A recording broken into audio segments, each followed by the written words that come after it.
Good morning student.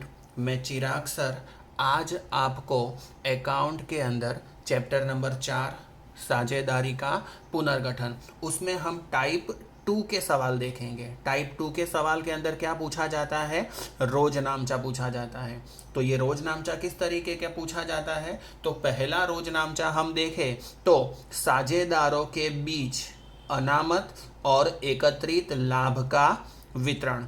अनामत जो है वो और एकत्रित लाभ जो है वो, ये दोनों की हमेशा जमा बाकी होती है। याद रखना स्टूडेंट्स कि अनामत की और लाभ हानि खाते के लाभ की हमेशा कौन सी बाकी होती है? जमा बाकी होती है। एकत्रित लाभ का मतलब होता है कि साझेदारों ने अब तक जितना भी बिजनेस किया हुआ है तो अब उनके लाभ हानि खाते में टोटल कितना लाभ एकत्रित हुआ है।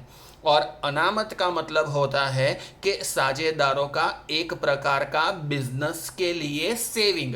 मतलब क्या हुआ कि अगर बिजनेस के अंदर फ्यूचर में आकस्मिक जिम्मेदारी कोई आ जाए, अचानक से कोई जिम्मेदारी आ जाए, या तो फिर फ्यूचर में अगर साझेदार अपना बिजनेस बढ़ाना चाहे तो उनको पैसों की अगर ज़रूरत है तो ये बचे हुए रुपए के जो उन्होंने अनामत के स्वरूप में रखे हुए हैं वो रुपए वो लोग उस समय में क्या कर सकते हैं? उपयोग कर सकते हैं। हर एक अनामत की हमेशा कौन सी बाकी होती है? जमा बाकी होती है। जब साझेदारों का पुनर्गठन होता है तो पुनर्गठन के बाद में क्या होता है कि या तो कोई नया साझेदार प्रवेश करेगा, या तो पुराना साझेदार है वो निवृत्त होगा, या किसी कारण से उसकी मृत्यु हो रही हो, या तो साझेदारों के लाभ हानि के प्रमाण के अंदर क्या हो रहा है?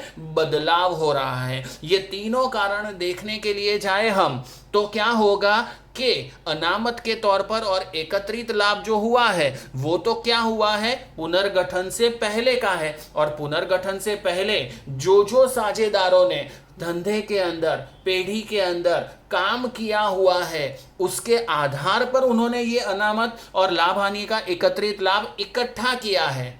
जब पुनर्गठन के बाद में तो शायद कोई नया साझेदार आ जाए, शायद पुराना साझेदार है वो मृत्यु या निवृत्ति की वजह से क्या हो जाए? पेढ़ी में से चला जाए।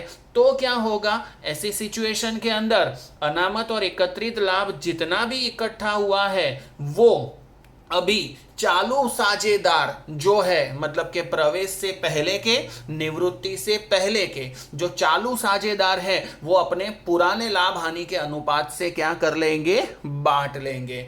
तो लाभ हानि खाते की जमा बाकी मतलब के लाभ, और अनामत खाते की कौन सी बाकी होती है? जमा बाकी होती है। और इन सबको हम अगर साझेदारों के बीच में वितरण करते हैं तो किसी भी चीज का वितरण करते हैं तो उसकी बाकी जो भी होती है हमें एंट्री क्या करनी पड़ती है? उसकी ऑपोजिट एंट्री करनी पड़ती है। मतलब कि अगर हम इसको साझेदारों के बीच में बांटते हैं तो इसकी एंट्री क्या करेंगे? तो लाभ हानि खाते की जमा बाकी होती है तो लाभ हानि खाते को क्या करेंगे? उधार।